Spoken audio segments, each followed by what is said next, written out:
اعوذ باللہ من الشیطان الرجیم بسم اللہ الرحمن الرحیم الصلاۃ والسلام علیک یا رسول اللہ وعلی آلک واصحابک یا حبیب اللہ صلی اللہ تعالی علیہ وسلم۔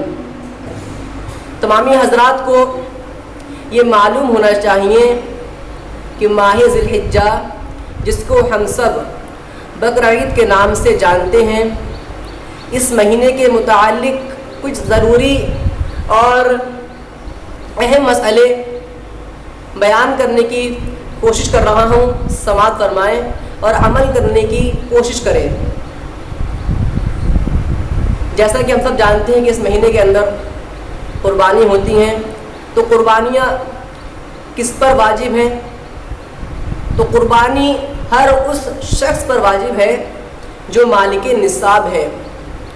مالک نصاب ہر اس شخص کو کہتے ہیں جس کے پاس 7.5 تولہ سونا یا 52.5 تولہ چاندی ہو، یا پھر ان دونوں میں سے یا پھر اس میں سے کسی ایک کی مقدار کے برابر اتنی رقم اس کے پاس ہو تو وہ شخص مالک نصاب ہے اور اس کے اوپر قربانی واجب ہے۔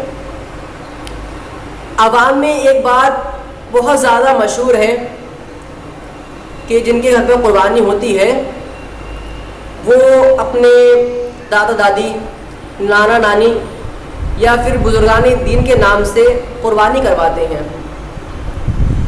میں منع نہیں کر رہا ہوں کہ ان کے نام کی قربانی نہ کی جائے۔ بات کو سمجھیے کہ پہلے جس کے اوپر قربانی ہے، پہلے وہ اپنے قربانی واجب جس کے اوپر ہو رہی ہے، پہلے وہ اپنے نام سے قربانی کروائے۔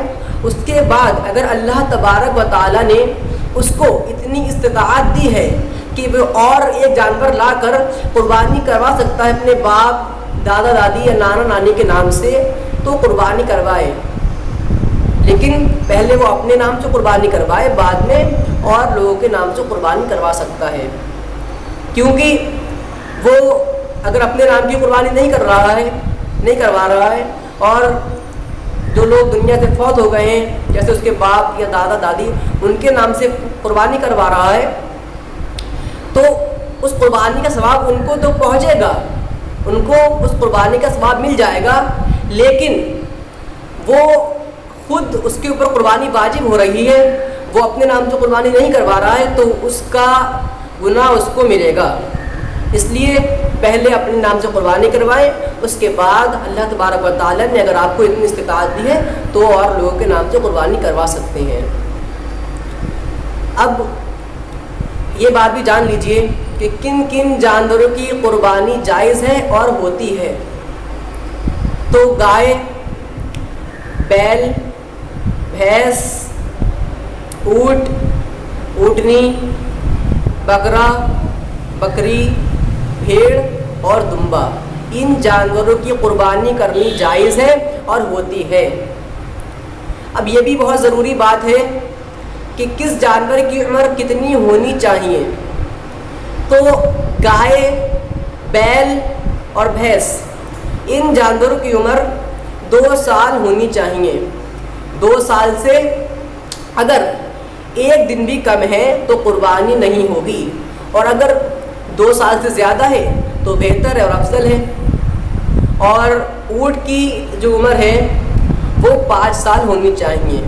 5 سال سے 1 دن کم ہے تو قربانی نہیں ہوگی۔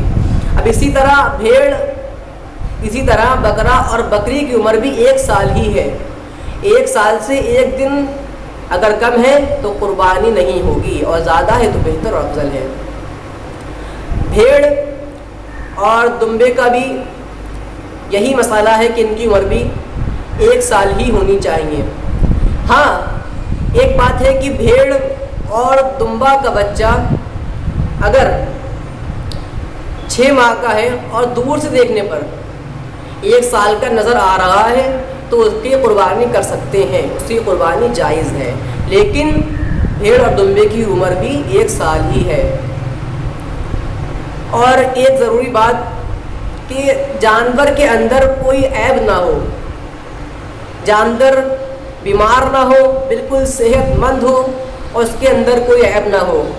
عیب سے میری مراد یہ ہے کہ وہ لولا نہ ہو، لنگڑا نہ ہو، سینگ ٹوٹا نہ ہو، کان کٹا ہوا نہ ہو، اور اندھا نہ ہو، کانا نہ ہو۔ ایک بات یہ بھی ہے کہ اگر بکرا یا کسی جانور کا کان تھوڑا بہت کٹا ہو تو لوگ اس کی قربانی نہیں کرتے ہیں، سوچتے ہیں کہ اس کے اندر عیب ہے۔ تو اس کا بھی یہ مسئلہ ہے کہ کان کے آپ 3 حصے کر لیجئے، اور اگر ایک حصہ کٹا ہوا ہے تو قربانی ہو جائے گی، اور ایک حصے سے زیادہ کٹا ہوا ہے تو قربانی نہیں ہوگی۔